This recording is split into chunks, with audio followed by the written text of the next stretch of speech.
صحیح بخاری حدیث نمبر 712۔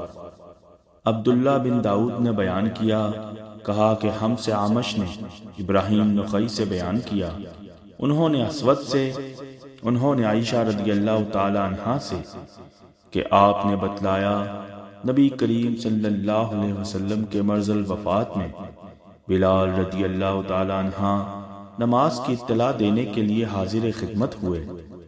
آپ صلی اللہ علیہ وسلم نے فرمایا کہ ابو بکر سے نماز پڑھانے کے لیے کہو۔ میں نے عرض کیا کہ ابو بکر کچے دل کے آدمی ہیں، اگر آپ صلی اللہ علیہ وسلم کی جگہ کھڑے ہوں گے تو رو دیں گے اور قرات نہ کر سکیں گے۔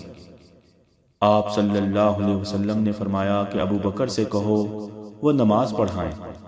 میں نے وہی عذر پھر دہرایا۔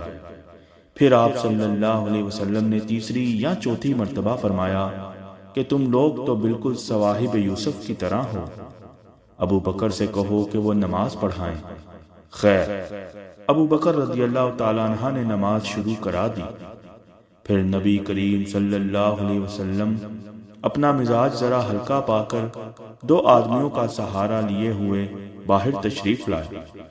گویا میری نظروں کے سامنے وہ منظر ہے کہ آپ صلی اللہ علیہ وسلم کے قدم زمین پر نشان کر رہے تھے۔ ابو بکر آپ صلی اللہ علیہ وسلم کو دیکھ کر پیچھے ہٹنے لگے، لیکن آپ صلی اللہ علیہ وسلم نے اشارہ سے انہیں نماز پڑھانے کے لیے کہا۔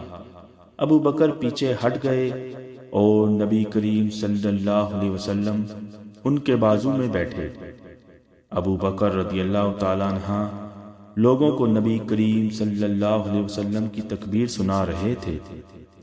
عبداللہ بن داؤد کے ساتھ اس حدیث کو محاذر نے بھی اعمش سے روایت کیا ہے۔